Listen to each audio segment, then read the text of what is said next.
I thought that drugs and alcohol was the fucking problem. I thought if I stop drinking and I stop using, I'm supposed to be fucking amazing. And I'd get 30 days, 60 days, 90 days, 6 months, and I didn't feel amazing. And then I have to go on a freaking shit ton of medications because I got 6 months sober. You know what? I have anxiety disorder, depressive disorder, and I got to get on Xanax, Adderall, freaking Wellbutrin, Prozac, Zoloft, lithium, Haldol, and get on all these fucking medications. But I never worked the program. This last time I don't take any medications, you know, I work these 12 steps, and these 12 steps is about energy. It's about energy, love, the energy of compassion, the energy of releasing fear, anger, hate, sadness. You know what I mean? It's an inside job.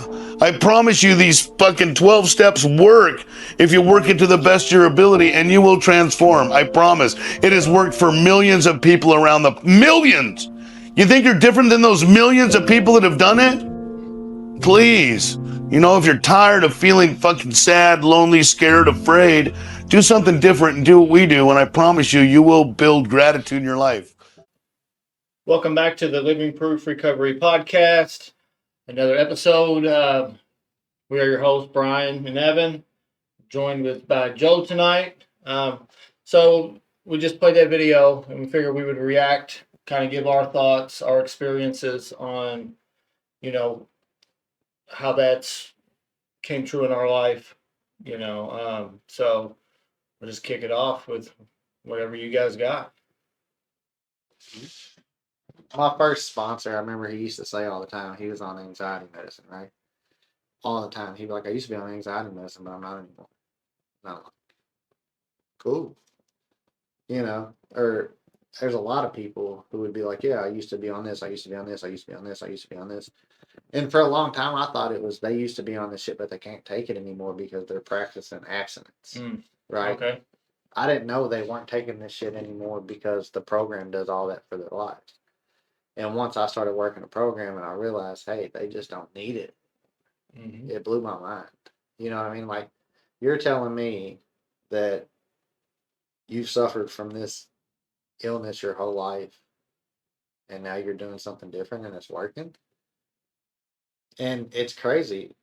Like, I know people now who take medicine for all of these things, but then they go to meetings or they do this or they do that. But I don't know if they ever actually put the work in to look at them to be able to stop taking all these medications. And it works because I've seen all these other people who did do the work and they no longer are anxious or they're no longer depressed or they're no longer this or that. And they'll tell you, I used to take all this shit, but I don't need it anymore because they put the work in themselves. And it's amazing how it works. And I'm not saying, of course, that it can cure everybody with all these ailments. But fuck it, they might as well give it a shot. I think it's important to throw out there that We're not doctors. mental illness is a real thing. I'm a doctor. Mental illness is a real thing. Depression, anxiety, all of that is a real thing, right? And there are people who do need those medications. I think what he's talking about in this video, he was specifically talking about himself, which I can relate to, because I'm fortunate to where I never dealt with mental illness like that. Yes, there was times in my life where I was like, man, I'm just so depressed. I have anxiety all the time. I would rather die, you know.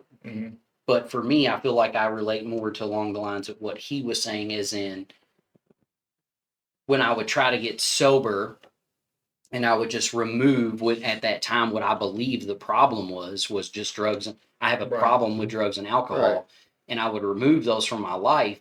I still felt that way, right? Yeah. And then I would try other. You probably felt worse. Right. I always did. Yeah, and it's because it's not because I was truly depressed and had mental illness. It's because I was an untreated alcoholic and a drug addict. I just wasn't using anymore.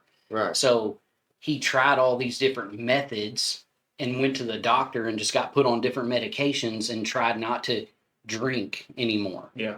And that didn't cure him, right? Mm-hmm. Because the problem was You're him. treating the symptoms, not the problem. Right. Exactly. So I just think it's important to throw that out there that mental illness is a real thing. We're not For saying sure.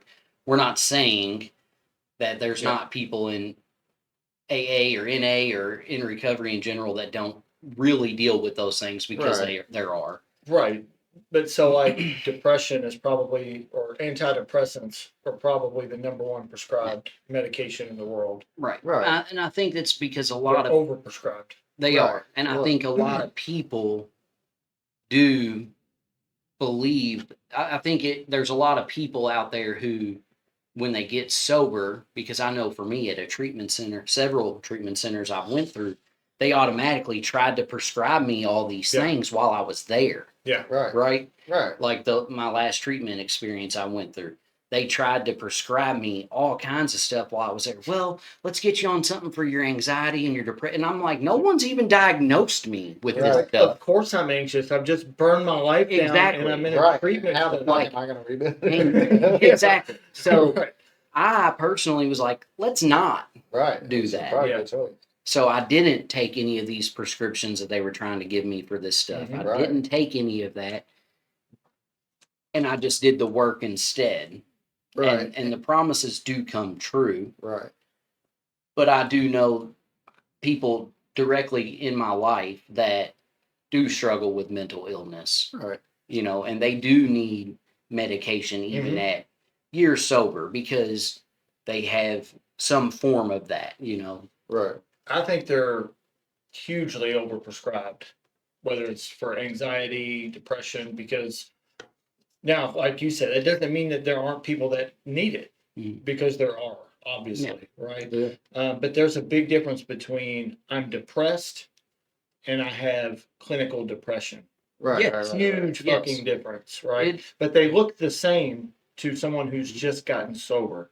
Yeah. You know, Well, and they- the number one symptom of untreated alcoholism is depression. Right. It's like, of course I'm depressed. Well, they are right. They Well, yeah. also look the same to the doctors and Exactly. to the people who are writing the prescriptions, because they have never faced untreated alcoholism, or they've never kicked a dope habit that somebody's Mhm. been on for 20 years. And yeah, of course, if you've been fucking doing dope for 20 years, you've seen some fucked up shit. Yeah. You know what I mean? So you're gonna be a little fucked up. Yeah. You're gonna be a little bit depressed. You're gonna be a little anxious. You're gonna be a little this or that. And the 12 steps were written in the 30s. You know what I mean? And they've been helping people deal with that shit for that long.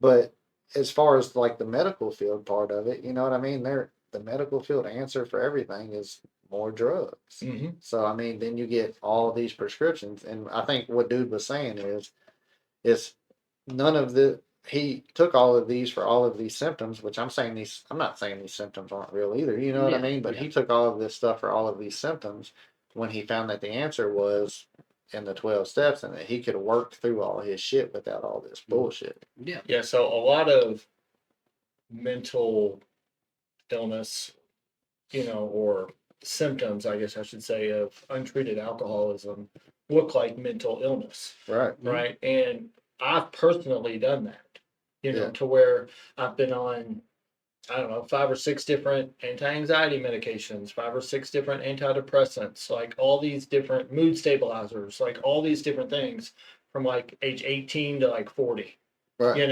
and I didn't think I thought I had to have these things, right? And I got out of treatment the last time, and I was seeing a doctor, and I finally said when I was like, "Hey, I would like to get off of these. Like, I Right. don't want to be on these. Like, I don't even feel like know if they're really helping me." And so I did it responsibly. I didn't just quit taking my medication, right? Right. Yeah. It was like, let's get a plan together, how to get off these. I worked the 12 steps, and I haven't taken any of them since. And I Right. haven't needed them Right. because I didn't have clinical depression. Right. Like, I had anxiety because I was full of fear. Yeah. Right, Well, that, right. that stuff is normal in life Right. itself. Yeah. There's times where I feel anxiety. Yeah. Right. There's times where I'm sad and I might be a little depressed, but it doesn't mean I'm clinically diagnosed with that. You know what I mean? And Right. I think And- it gets, Yeah. And You know. but if you went to a doctor, they would tell you you're clinically depressed. Yeah. But like, Yeah. if you went to me or Brian, we'd be like, hey, bro, have you looked at it? Like, what's your part? Have you Right. tried fighting a fucking 4-step on this resentment? You know what I mean? Yeah. Or we'd be like, shit, dog, sorry. You know what I mean? Yeah. we give you a fucking hug, you know? Yeah. But, yeah, I don't know. I mean, the dude, like, that's crazy. You know, Well- that list of fucking medicine he was on was nuts. Yeah. What I Yeah, like, absolutely. what I like that he was talking about is that, and we see this a lot with new people. And this is where people relapse a lot is they get 30, 60, 90 days under their belt and things aren't getting better. Oh, Right. okay. Because when they first get sober, it's like, man, life's great. Right. Like, I should have done this years ago. Like, Right. I feel fantastic. But then they don't do shit. Right. Right. And they try to ride that. And it's like, well, this is what it's like. And then 30 days goes by, 60 days goes by. They still haven't done any step work. They still haven't gotten a sponsor. Or they've got those things, but they're not really committed to it. Right. They're not really doing it. Mhm. And then the depression comes back. Right. The boredom comes back. The anxiety, the fear, all that spiritual malady stuff comes back. And they only know of one way Right. to get some relief. Right. Because all that stuff, like all of those, the depression, the anxiety, fear, any character defect, right? All these things, all they are is one word sums them all up is pain, right? I don't like feeling these things. They hurt, Right. right? And when we feel enough pain, we want relief. And our brain knows one way to get relief. Right. So we start going, man, sobriety sucks. I'm fucking depressed. I'm anxious. I'm scared to death. Like, when am I going to be happy? And then I don't get happy. So eventually my brain says, we know how to get some relief. So then I go back to the bottle or I go back to Right. the pills. And then I start that whole cycle again. Right. And then my life falls apart. And then I say AA didn't work. Yeah.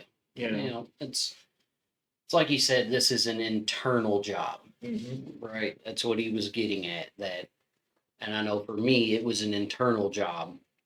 And even today, through the 12 steps, I have a solution to when those things come up. I don't have to take medication for it. Mm-hmm. Right. I have, when fear creeps in, I know today the best thing I can do is we face that Face it. fear. Right. I walk head on into it and I face that fear today. I have tools, and through this process, I'm able to deal with those things. Sadness comes, we lose people, certain situations in our life happen. Right. I'm able to sit and feel that today, and I know that I don't need to be medicated to deal with that. Right. It's an Well- internal job. Also, like, I know anything that crops up today, like, I'm gonna be okay. God's got me. Mhm. Right. Like, I know Yeah. that. But that doesn't mean that I don't feel the shit. You know what I mean? That doesn't mean Right. that I'm not gonna feel pain. And maybe it's just a me thing, but I'm gonna say as a man, like, a lot of my shit looks like anger. Mhm. You know what I mean? I look pissed off, but I'm not pissed off. Like, is that how it crops up? Probably. But like, if I'm dealing with a lot of shit and I'm overwhelmed and I'm sad and I'm worried and I'm whatever, it's all fear and it looks like anger. And I don't have to take medicine for it, right? I just have to feel it and then reach out and then work some steps on it. And even if it doesn't get better instantly, it gets better. Yeah. So it's like the 12 steps are the medicine. Right. So it's kind of like so the first step, right, the second half of the first step, and that our lives are unmanageable. Right. That's the unmanageability, is the depression, the anxiety, the boredom, the fear, Right. the dishonesty, the selfishness, like all of those things.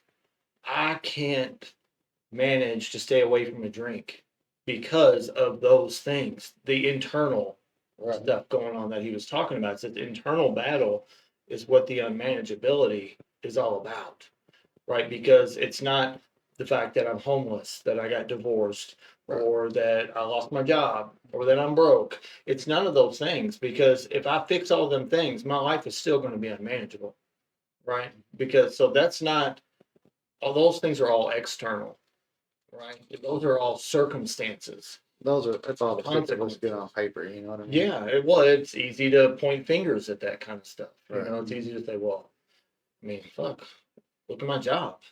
You know, I'm not making shit. Of course, my life's unmanageable. I just need a better job. And then you get a better job, and it's like, Right. well, fuck, you know, they're not treating me right. You Right. know, it's always something external. But Right. until we look inside Well, and fix what's really going on, yeah. you know, then that external stuff will actually improve. Yeah. You know, as the internal Right. And improves. right. Your external world will always look like shit if you never improve the internal part. of it. Exactly. Right. It's a reflection of what's going on inside. Right. Yeah. So I mean, even if you're prescribed all these medications, you know what I mean, and you don't work on the internal part of it, Mm-hmm. you your shit's still gonna look bad. You know, you're Yeah. still gonna feel this way. And like Evan said, I mean, there's people for sure that wholeheartedly need this stuff. Mhm. You know what I mean? Chemical sure. imbalances and blah blah Yeah. blah, or anxiety or trauma or whatever the case may be. That you actually have to take this medicine.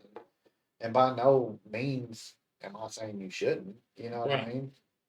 But I'm saying, like he said, like the guy in the video said, you know what I mean? He's prescribed all this shit when really all he needed to do was work on the internal part of it, work the 12 steps, Mm-hmm. and his life got better. Yeah, so it's a program, right? So like what is a program? Right? So like a program is a precise set of instructions that bring about a desired result or a conclusion, Right. right? So taking just a bunch of meds doesn't bring about a conclusion. You know what I mean? Like, or just going to no more than just going to a meeting doesn't bring about a conclusion. Going to treatment doesn't bring about a conclusion, even though they say we have a program of recovery here. It's like, well, not really, because there's no conclusion to it. There's no destination that I'm getting to. Right. But the 12 steps are laid out in a way to where it gets you to a destination, to a conclusion Yeah. of freedom, happiness, And help peace, people. Yeah, that's the help conclusion. people, you know, The right? conclusion So, steps is help yeah, other so people. it's program. Right. You just do it, and find it, see what happens. You know, it's like, what's the worst that can happen? Right. Like, okay, yeah, I guess I do have to keep taking these medications. Okay, Right. well, you were already taking them. Right. So, What's it hurt? but I mean, yeah, what's it hurt? I mean, Yeah. but like I said earlier, we are not saying just stop taking your medications. You know, like do things the correct way. You know, talk to your doctor. You know, talk to your doctor. You Right. know, Yeah. Absolutely. and actually do the work and see. You know, if you're schizophrenic, you probably need your medication. Yeah. Well, unless you know. you're still smoking meds. Right. And I was looking at that from the, like thinking about my past, and because I used to think that I was clinically depressed and Right. just always, you know, all these things, but that wasn't the case for me. And when I work these steps and then I practice these principles in my life, I realized like, okay, I'm not. Like I didn't need a doctor to tell me that, right? And now I get to feel all these things today. And I personally enjoy that that I get to feel these things when things creep up. You know, we practice all these principles from honesty to hope, faith, courage, willingness, integrity, brotherly love, service, you know, all the spiritual principles that we have, you know, and we apply those like that's my medication today. Right. You know, I can feel all the feelings, anger. Right. When I get angry about something today, well, they say anger is a Secondary emotion. it's a Right. secondary emotion, but it is a false sense of power. Mm-hmm. When something Control. Yeah. makes me angry today, I feel powerful if I'm just gonna fucking rip Ron's head off. Yeah. You know, it's a false sense of power. Based on powerlessness. Right. So instead of Based what's on our, that. Yeah. Based you on know, fear. and so what do? I would rather, instead of me flying off the handle today, Right. I would rather stew in that and think about it for a minute and slow the fuck down. And I'm able to see things for what they are. And it's okay for me to be upset or angry, but I don't have to lash out that way and act right. like a fucking asshole like I normally would. Right. Right. I get to feel things today. Right. Well, that and you have the tools because of this program to figure out why you're angry. Yeah. Why am I angry? Oh, because of this happened. Why am I angry about this? Oh, because I'm scared of the outcome of this, and because this isn't what, what I planned, but because I'm fearful of this outcome. You know what I mean? So then it shows up as anger, but you get to look at all that. Oh, why am I fearful of this? Because of this. And you get to break it down to its basic fucking form.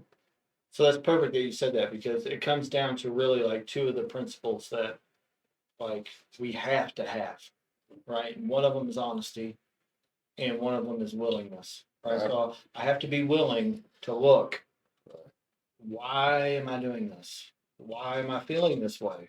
But then once I'm willing to look at it, then I have to be honest about it, about why I'm really doing it. Mhm. Why am I really this pissed off right now? Right. Like, is it because something's not going my way? Or is it because of fear? Right. Or is it because I'm playing God? I'm judging people? You're like, what is it? Right? I have to be able to look at those things and identify them so that I can come out the other side of it, kind of like what you were talking about. I can get some peace of it. I can see it for what it is. Right. I'm like, okay, now I can apply the program to what it is. But I have to be able to identify it so that I can apply the program to it. Well, that, and then I guess the win for the whole thing is then you can help somebody else Mhm. because you now have this experience. Yep. And we got to help people with through our experiences. Mhm. So, hey, I've been through something similar. This is what I did. Did you look at doing this step, or this step? Have you talked to anybody? You talked to your sponsor? And so even though situations are terrible and they suck, and sometimes we have to be in pain and blah blah blah.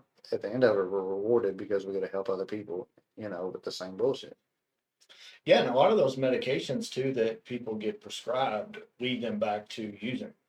Oh yeah, absolutely. Whether it's anxiety or I just can't sleep. Right. I need some Ambien. I just can't sleep. It's like, well, why can't you sleep? Why are you having trouble sleeping? Right. Is it because you haven't made a bunch of amends, or you've got guilt, shame, and remorse bouncing around in your head? Is that why you're so anxious? Like, why? Let's look at this. Like, Right. why do you need to go to the gym 4 times a day, 7 days a week? There's probably a reason. Right. Because something's going on in your head or inside that you're not dealing with. And I think that's like our body's way of kind of letting us know that things aren't right. The anxiety or whatever it is. Not sleeping. Yeah, not sleeping. Shit. Yeah. I know. I never sleep. I better look at some shit. A big thing for me early on was really learning about like impermanence, Mhm. right? That was a big thing for me when it come to dealing with all the emotions that made me believe in the past that I was always depressed and suicidal, and the impermanence of situations and feelings and everything in life and everything in our life, a beginning, a middle, and an end.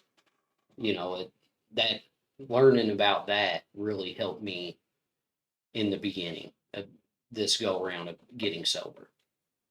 Would you learn that through the Dharma shit? Yes, yeah, through refuge, Refuge, Dharma, whatever. Yeah, I mean, we live in a constant state of that. Right.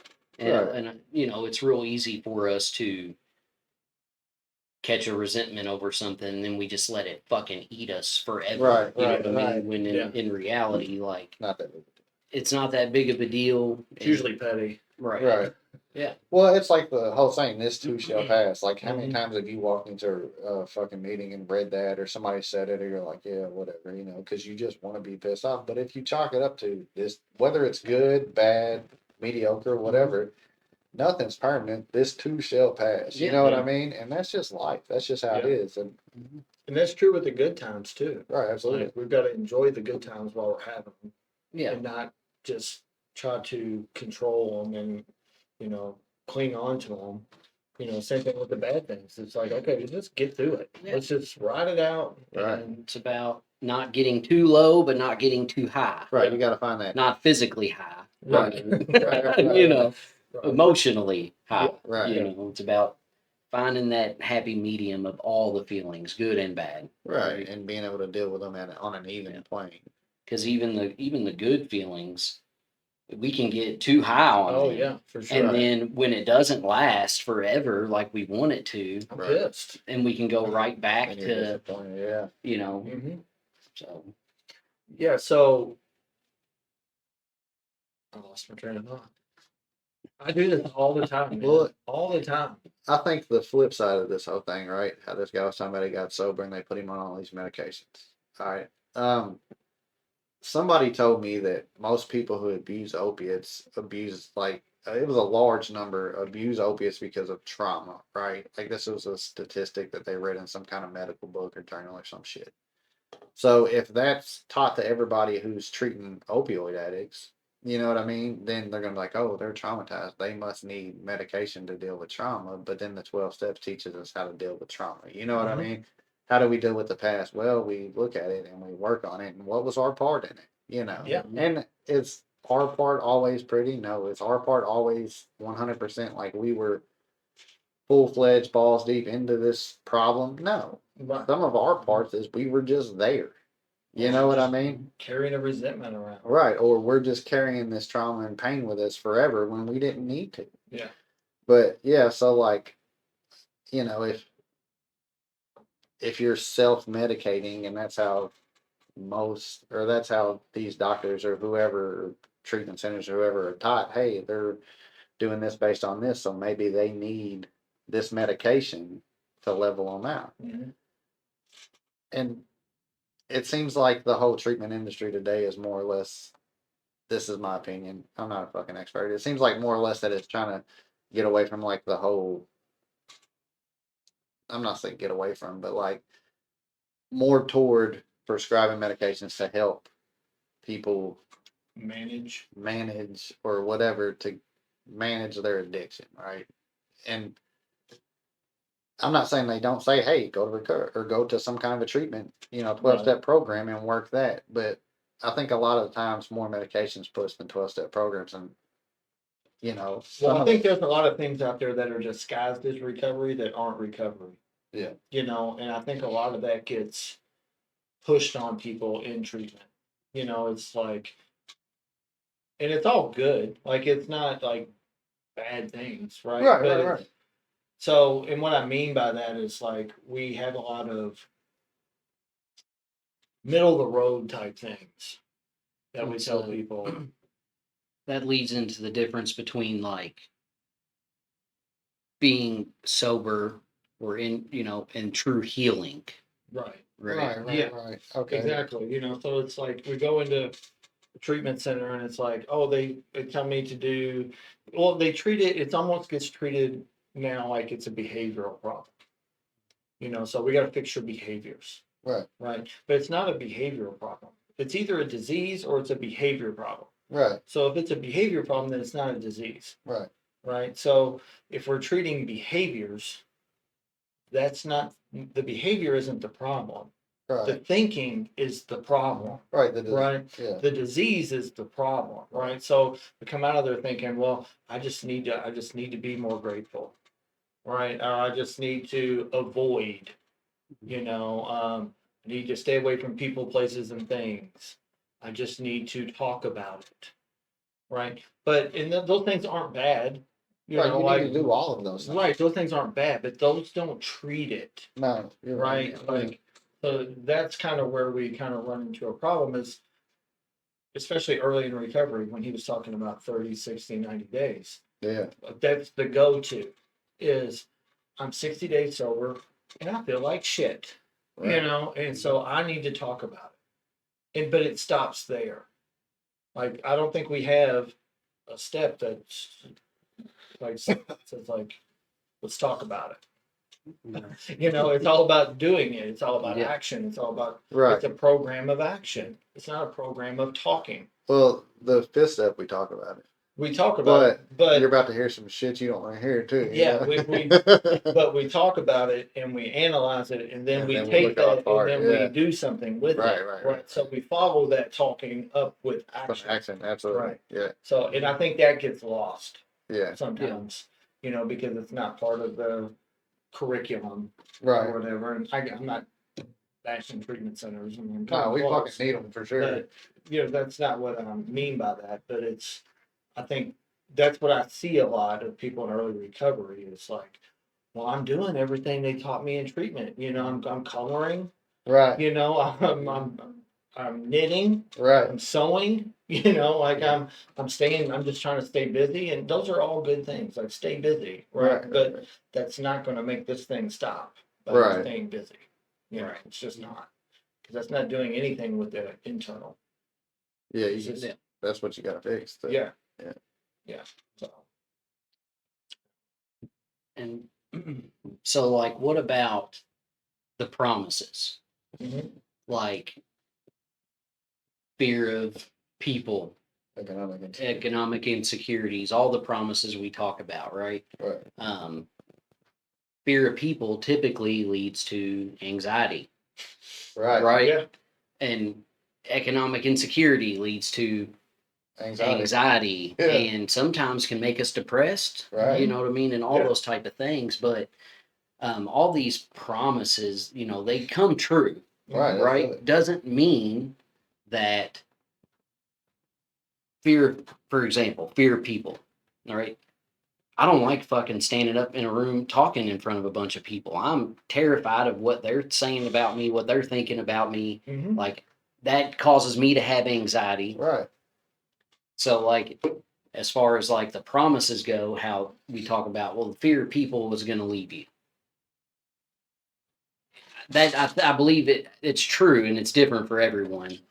And for me, in my experience, is I might get up there and initially have that fear, but through this process and the internal work, I know how to handle that stuff. And Right. you're able to face it. I'm able to Right. face Right. You're not you don't just run. the economic insecurities that come along with it. That I know that doesn't mean I'm rich now, Right. right? Right. Doesn't mean I'm rich, and that's not what we're but it gives me the tools to do something about this, whatever this economic situation is that I'm facing. Right. So Well, now people let you borrow money too. yeah. Well, it's important to understand too that them things only come true and stay true if we continue to do the Right. program. Yeah. Right. So it's like if I'm on fire with the program and I'm doing it, and yeah, those things start happening, and then I stop. Right. 6 months later, I'm like, "Huh, promises didn't come true, man, because I don't intuitively know how to handle things that used to baffle me." Right. It's like, well, no shit. Yeah. You Of course quit you working don't, the because you're program. sick. Yeah. Yeah. Duh. Right. Of course you don't. Right. It doesn't mean that, okay, once they're gone, they just never come back. Right. But I think a lot of people think that way. I Right. really do. Like, I really think that they're just like, oh, well, I can check that off. I'm never going to be afraid of money again. Well, it's just like Right, you said I'm good. too. I mean, what if? And on the flip side of that, if you quit taking your anxiety medicine, what comes back? You know what I mean? Yeah. Like you have to continue to work this program. Mm-hmm. Or shit goes back. It's just like when you make a list of character defects, right? Like you make this list of your defects and you pray for God to remove these defects, right? Are these defects removed forever instantly? No. No, they crop back up. But now you have tools to look at like, shit, why did I act like that? Mhm. Okay, I acted like that 9 out of 10 times based on fear. You know what I mean? And you have an ability to continue to work on that and to pray, hey, God, help me deal with this character defect. You know? And it's the same thing with the whole rest of the program. You just have to continue to work it. Yeah. And, Evan touched on it earlier. I think he called it sobriety versus healing. Is that how you worded it? So that made me think of like the 10th step promises of there's a difference in being recovered Mhm. and recovering. Right. It's a huge difference. Like if you're sitting in a room and you're thinking about drinking, or if you're thinking the way that you used to, there's a pretty good chance that you're still recovering. That you Right. haven't recovered yet. Right. That you don't. If your first thought isn't, "Hey, no, I don't want a drink," and the first thought is like, "Oh, maybe," then you haven't recovered. Right. And that's something that you have to take a look at. It tells us that problem will be removed. Yeah.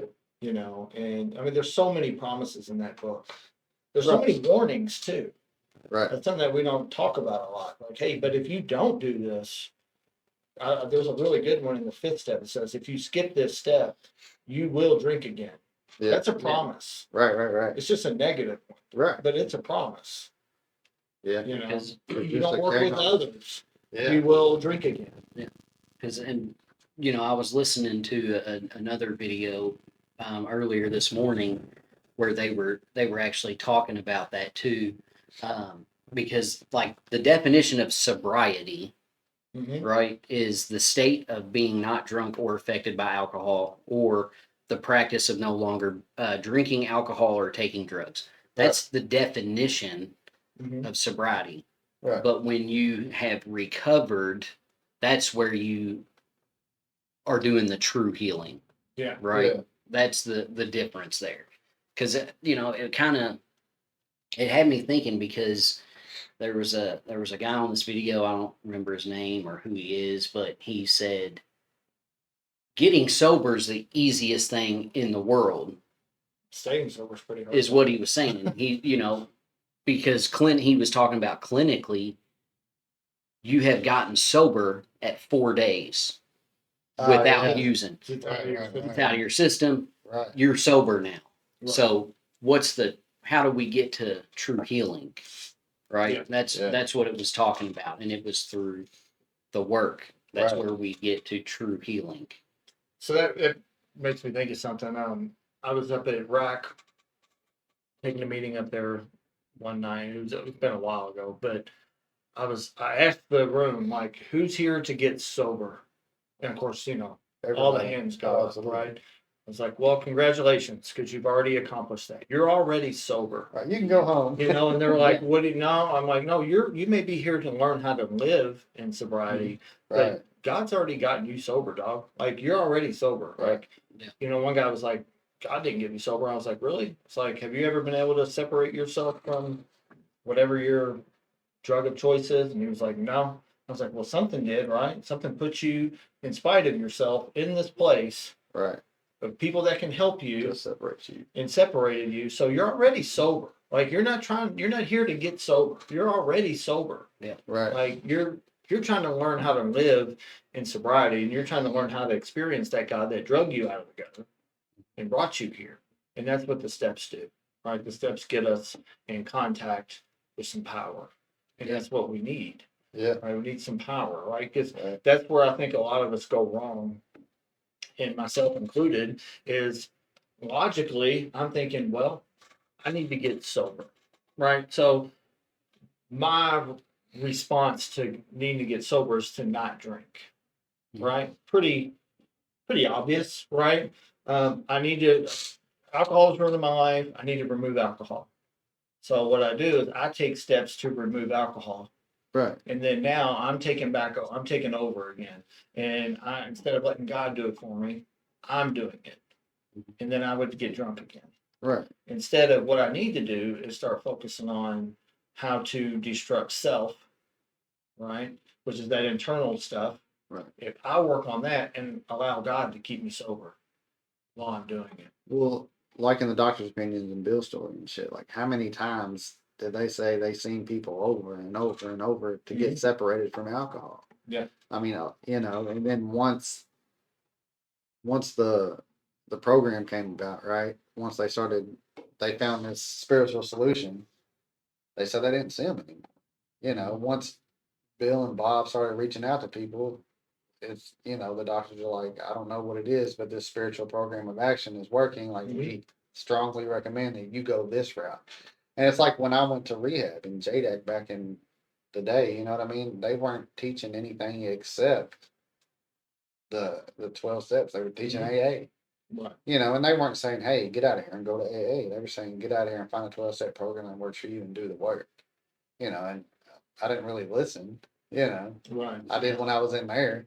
I did, 3 steps all by myself, not knowing what the fuck I was doing. Out of a pack and shit. You thought you were that one that was different from all the millions that he talked about, right? That's- Because we I all- did. Right, we all did. Yeah, I did. Yeah, all of us are different. They don't know what I've been through. Right. Yeah. But really, you ain't shit. You know what I mean? Yeah. You're the same as everybody Mhm. else, and it may look different, it may sound different, but the program is made for everyone. You know what I mean? It's made to work in everybody's lives if you work the program, Yeah. and it works. You know what I mean? The Because disease is the same in all of us. right, So is the program.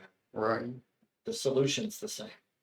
I just think it's almost easier sometimes to look for a different way. yeah, absolutely. Like, like he said, Yeah. if you're tired of feeling scared and sad and Mhm. lonely and More all than these now. things, it's easier for us to, especially in early sobriety, it's easier for us to go to the doctor Right. and say, Mhm. I'm depressed and all Give this me stuff. something. Give me something. Yeah, Fix me. absolutely. Instead of really trying to figure out what the real problem Well, is. because that's what our answer has been for the whole fucking time is Right. something to stop this feeling that I'm feeling. This filled You this know what I mean? God-sized hole Right. The void. Right. inside And of until we me. put the work in and realize, hey, the answer to this is this spiritual program and me and God, then of course the doctor seems like he knows what the fuck he's talking about. I love how this works because y'all talking about that reminded me of what I lost earlier. Right. So when we have that void, right, it's like the only thing that ever filled it was alcohol and drugs for Right. me. It's the only thing that made all that pain go away. And that's what a lot of people that aren't like us don't understand. It's Right. like I have to. Like if you knew what it was like to not have it, you would understand why I take drugs and why I drink. Because I'm suicidal if I don't. Right. There's just too much pain, right? There's too much emptiness inside. So what we have to do is we have to find something that's better than that. We have to find something that fills that hole, Right. right? And just going to meetings doesn't fill that hole, Right. right? Just a problem shared is a problem halved doesn't fill that hole. None of that stuff fills that hole. Right. The only thing that fills that hole for me is sobriety. When I say sobriety, I don't mean I mean recovery. Right. I mean the 12 steps, God, Right. the fellowship, working with others. That feeling fills the hole, Right. and it feels better, right? Mhm. Because when the pain of sobriety outweighs the benefits of it, you're going to drink again. Right. So if you get to that 90-day mark, or like he was talking about 30, 60, 90 days, and you're like, yeah, I'm doing great, but I feel like shit. Right. Then at that point, the benefits of sobriety are less than how you're feeling. And you're going to drink again. Like that's just the way it works. That's how we're wired. It's like I can only feel so much pain Right. before I reach for a solution. Well, and if you're constantly in pain at that point, Yeah. then like you said, your answer is a drink or drugs or whatever, because it always has been. Right. And at that point, if you're constantly in pain, like you would tell me or I would tell y'all, like you need to look at what you're doing and maybe, fix whatever aspect you're not addressing. You know what I mean? Like put some work in to figure it out. And a lot of people don't want to put the work in to figure it out. You know what I This is mean? where the fellowship is key, Right. right? Because we need people to call us out on that shit. Yeah. Like we need to be able to take a look at something or at what we're doing or what we're not doing. Right. Somebody say, hey man, like maybe go ahead and finish that inventory, Right. that you've been working on for 6 months. Maybe finish that. Yeah. Yeah. Then come talk to me. Like maybe finish that. And I love the whole, like, I used to think it was crazy when people would talk about being an addict was the best thing that happened to them, right? Right. But I understand that now. I because thought that I was so caught- much bullshit. Yeah, I caught this disease of alcoholism and addiction, but through the treatment, I have come out a better version of myself. Right. And that's like, what's the best part about sobriety? It's the little things to me. Yeah. What's the best part about it? You know what I mean? I get to the little things, just Mhm. getting to see the joy in my kid's face that I Being present. never, you know, thought about before. Driving down the road and seeing sunsets and things Right. that I took for Right. granted that I never looked at. Right. It's the little things, you know what I mean? Yeah. For me, that's the So best part. something hit me the other day, and so my wife and I, when we got together, I was in active addiction for most of our relationship. You know, I was in active addiction, and there was a period of time. I would say it was probably like 8 to 10 years of isolation of us. We were just living in the same house. Roommates. Right. Yeah, Sharing we bills were. and shit. Yeah, like okay, if I would come in, walk in the living room. If she's watching TV in the living room, I go to the bedroom and I watch TV. If she comes back to go to bed, I go to the living room. And it was this whole thing of always just never being together. And it hit me the other day. I was like, wow, like things are so much different. Like, number one, I want to be in the same room with her, right? But she also wants to be in the same room with me. And it's a really cool thing to be able to like have an actual relationship Right. and not just, well, we're together because we have a daughter. Right. You're not. And just because on it's it. easier than, well, I mean, she flat out told me one time, the only reason I haven't left you is because I'm afraid to kill yourself.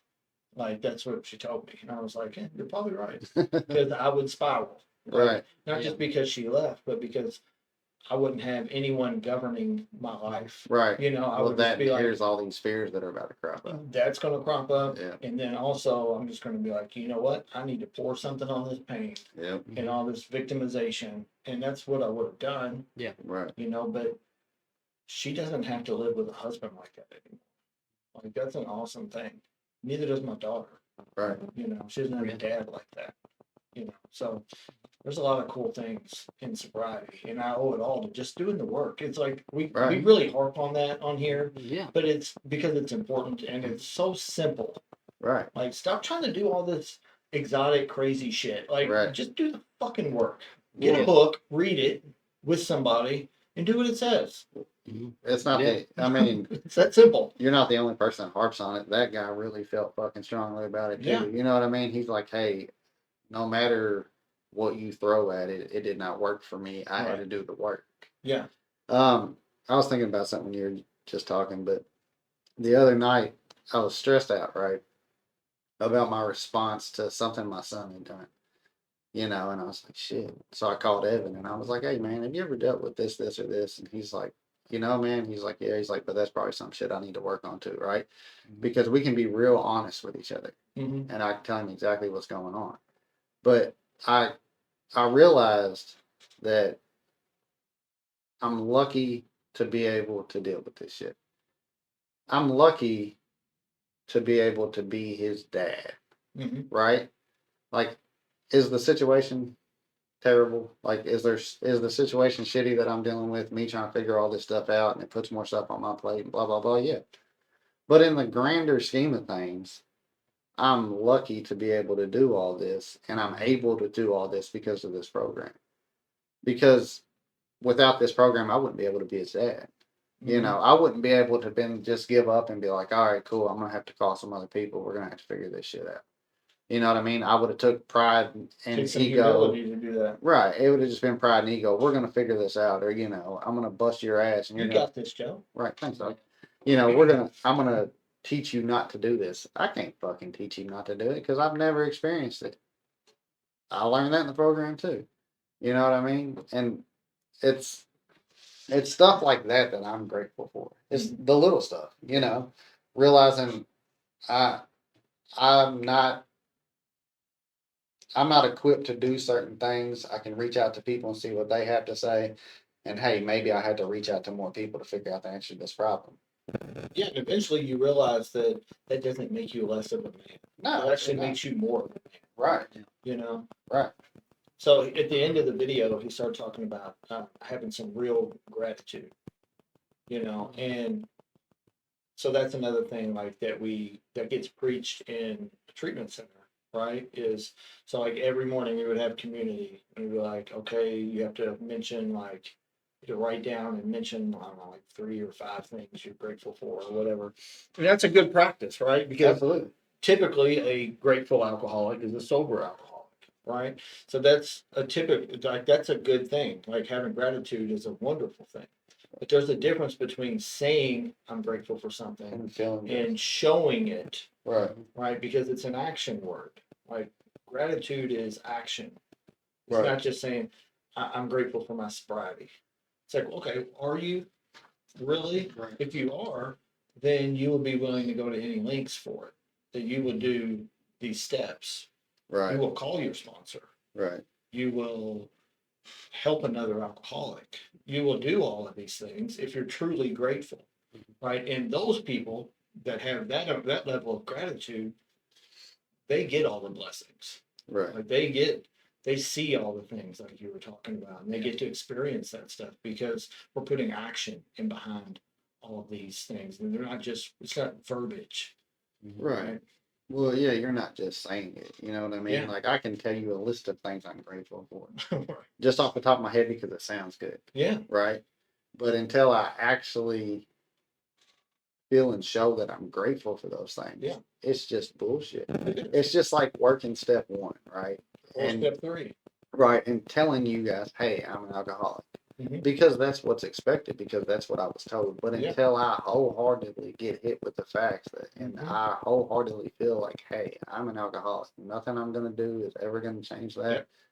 But there's all this shit in front of me that I can do to improve my life because of this. You know what I mean? And once that actually hits me, or once I actually feel that, or once I actually put action into it, then my whole life changes. Well, that's how we get to that level of gratitude that you were talking about earlier about, being an addict being like the greatest thing that ever Right. happened, right? Mhm. Is if you don't have that sense of doom, that impending doom in step 1, that, man, I'm fucked, Right. and then that propels you through the work, and through doing that, you get to see and you get to feel some actual gratitude that number 1, that you've overcome, you've survived, you've recovered, Right. right? And now you get to use that, you get to see the gift in it Yeah. at that Right, point right. that you So get. then it's the best thing. So that then it ever becomes the happened. best thing that's Yeah. ever happened to you. But if you don't do that, then you're 12 months, 13, 14 months sober, and you haven't had that experience and you haven't done that. You're like, you hear people say that, you're like, full of shit, man. This sucks. Like, this is like a curse. Right. Like, what are you talking about? Right. No, I'm not grateful for this affliction that I have. It fucking sucks. Right. Because you're every day, white knuckling, just trying to make it, just trying to grind through the day. And man, that's such a bad way to live. Right. That's a difference. I would rather be drunk. Yeah, that's the Like, difference I just- between sober and recovering, or Yeah. sober and what'd you say, healing? I Healing, like that. True Yeah. healing, Yeah. Right. Yeah, And I know I've got a lot of stuff that I can still work on for sure. at 4 years sober. Right. Absolutely. Like our conversation we had the other night, like my 2 boys are the biggest test of my fucking patience nowadays. You know what I mean? Right, And Right. it's like, man, I thought I had some patience through this process, but then it's like, God sent me these boys to really test me, you Right, know? right. And Hold my beer. yeah, Right. so, there's a lot of things that I need to work on. I'm not perfect still to this No, day. right. I None of us don't are. claim Yeah. to be, but I have tools to deal with these situations. You Right. I know, mean, what a journey that is, though. Like, to Right. actually have growth to look forward to. Right. It's like, Yeah. if we got to a certain point in sobriety, say it was, I don't know, 6 months, that's And the that was magic it. number, and like that, you plateau there. Like, that's That's as far as you go. Right. Like, Well, I mean, then you're gonna need that list of medicine to do something. right. I'm sure people that have less than 6 months would be like, yeah, that sounds awesome. Like, I just want to get to that. But It is. it's kind of like there's levels to it. It's Right. like I want to keep growing, and Right. but the only way that we grow is being tested. Right. Like our patients can, like, I have resentments that crop up all the time. Right. All Yeah. the time. And I'm like, man, I've been sober almost 5 years. I still shouldn't feel like this. I'm like, oh yeah, I probably should. Like, it's just normal. Like, but I deal with them. Right. You know, I don't sit in them for weeks anymore. It's like Yeah. I might sit in them for a little bit, you know, like a few hours, and I'm like, okay, this is dumb. Like I'm ruining my own day. Right. Like I'm over here. What do they say? Like I'm drinking poison, expecting them to die. Yeah. You know, like that's what I do. And then Right. I finally get to the point where I can see it. And I'm like, yeah, this is really stupid. Like I'm just causing myself all this pain Right. for no reason. Yep. You know, so let's apply the program to it and move the fuck on. Right. Like, You don't keep have it moving. Yeah, you don't have to sit in that shit anymore. No, you really don't. I was talking to somebody the other day and they were having some shit going on with them, and I was like, you don't have to live like this. And they're like, what do you mean? I was like, you don't have to live in this bullshit. Like you can find whatever works for you, whether it's a program or not a program, you know what I mean? Find what works for you to get past it. And they were like, okay. And I was like, I have no experience in this problem whatsoever. Like, I don't know. I was like, Mhm. but I'm sure there's people that do. And they were like, yeah, I've talked to so and so and so and so. And I was like, well, cool, keep talking to them. And I was like, and see what they're doing. And then try to do Right. some of that. And That's then, the key part of it. Try to Right. do what they do. right, Yeah. right. Take advice from them on how they're dealing with said problem and just keep rolling with it, Mhm. man. And if their advice gets to where it's not working anymore, by the time you're in that part of the journey, you'll probably meet some new people, you know, and Yeah. it's the fellowship of whatever they're going through. Like we got the fellowship of AA, Yeah. you know, like recovery here is different than recovery here. Is it the same 12 steps and the same message for the most part? Yes. But there's Hope different, so. right. Yeah. But there's different ways and you'll pick up different experiences and you'll pick up different tools. You know what I Right. mean? And Yeah. that's the blessing of it. That's the blessing of the fellowship of it. And it's important to use tools the way they're designed, right? For their intended purposes. Like so Right. when because people probably listen to some of our podcasts and think like I just like shit on treatment and like all these middle of the road stuff. Like those things all have value. Oh, absolutely. You know, like writing a gratitude list, that has value, Right. right? You know, coping skills, they all have value, Right. right? So, but we need to use them appropriately. Like Yeah. use them in conjunction with Everything the else. program. Yeah. Don't just rely on, well, I'm going to use this coping skill. Right. That's all I'm going to do. Right? That's where my grind with that stuff is, you know, when we're in treatment, we hear what we want to hear a lot of Mhm. times. And it's Right. just like, oh, I just need to do that. Okay, so I'll put that in my head. You know, that's why we throw in treatment, why we throw so many different skills at people. Because we know only a couple of them are going to stick. Right. Right. So it's like, but we don't know which ones are going to stick with who. So it's like, okay, we're going to throw 20 things at you, Right. and hopefully you retain 3 of them. You Yeah. know, and then Yeah. you have those 3 things to go to. Right. But they're not a substitute Right. for other things. It's like a supplement. You know, it's like I'm lacking a little bit in this, so I add this to it. Right. It's not instead. Yeah. I'm taking, Yeah. I'm taking calcium instead of drinking milk or whatever Right, the case yeah. may be. You still need Yeah. to do the shit, but Right. you know, this may help too. Right. For sure. Yep. All right. Anybody got anything else before we wrap her up? No. No. No. I'm good. I think we kind of beat that horse to death. Yeah. All right, guys. We appreciate you tuning in for this week's episode. If you got any questions, anything you'd like to hear us discuss, please reach out to us. And until next time,